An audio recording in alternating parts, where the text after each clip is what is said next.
Hey, what's up, everybody? Good morning. Happy Sunday. Hey, before I do my daily ramble, I want to say thank you to everybody that has reached out to me over the past handful of days and offered very encouraging words of wisdom and thoughts and offered up your support and an ear to bend. I appreciate that big time, even though a lot of you I don't know personally, but I know you through Instagram, which is still crazy to me.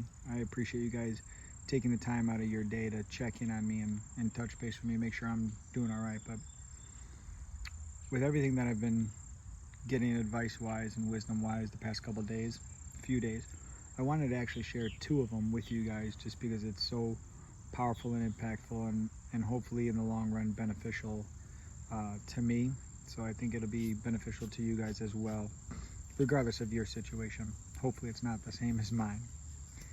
But number one, this one resonates with me a little bit more because when I preach it and teach it, I'm actually referring to something else. So to hear the same bit of advice that I give, but applying it differently or with a different meaning is kind of cool to hear. So I always tell people, whether they're in person or online, that you need to focus on yourself. You need to concentrate and worry about yourself. You need to make sure that your own health and wellness is up to snuff and on par and on point, because that's going to give you the strength to keep up with little ones.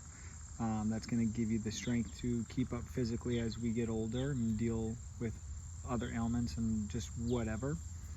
But when I tell people to take care of yourself and make yourself a priority, it's not being selfish, it's so that you can take care of others. I'm usually referring to working out in the physical aspect of it. How can you physically take care of somebody, a mom and a dad when they get older, or a younger kid or grandkid running around? How can you take care of them and run around with them and keep up with them and do the necessary things that need to be done if you can't physically do so?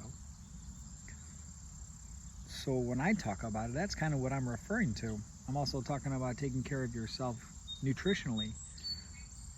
You got to put the right stuff in your body. You got to do the right stuff to your body so that you can perform correctly and feel good and healthy, and your health and longevity is at the forefront. But one of the pieces of advice that I was given yesterday was, Joe, you got to take care of yourself mentally and emotionally too.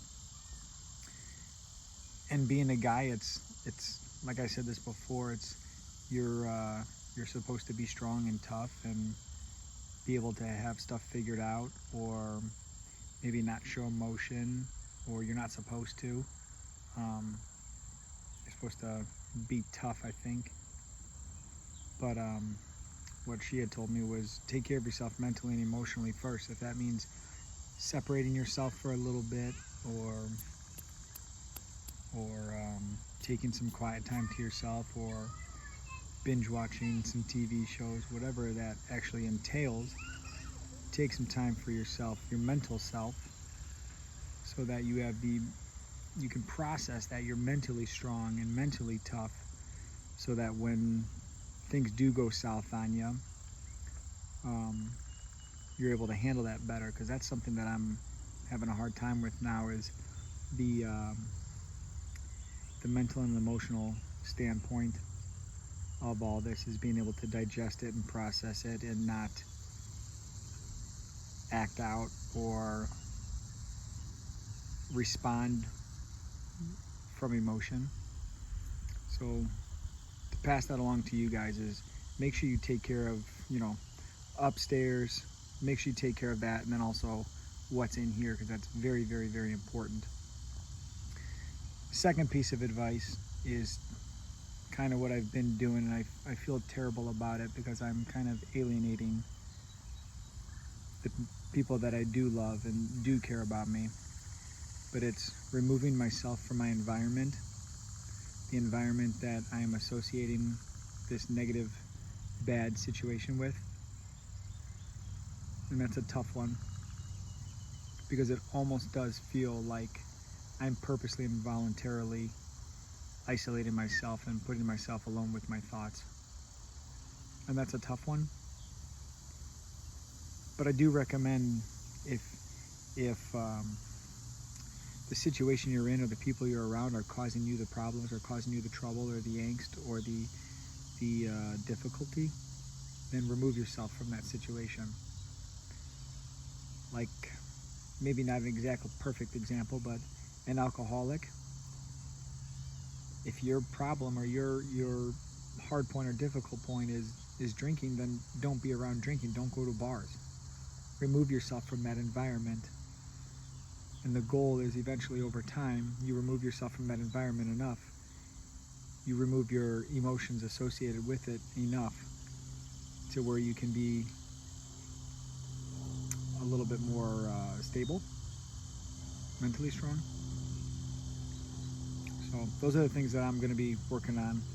And for you guys out there, if you're going through something tough, focus on yourself. I always say focus on your feel, focus on the form, but that's in regards to the physical. But focus on what you feel and focus on what you're thinking and going through, and assess that. Talk to professionals that can help walk you through that and guide you through that. I know that has helped me, talking that through with somebody. And then the other thing is remove yourself from the situation. And that's the goal for today. So have a great Sunday. Hopefully you guys got something good planned with your family. And again, as always, if you got to work out, crush it. We'll talk to you soon.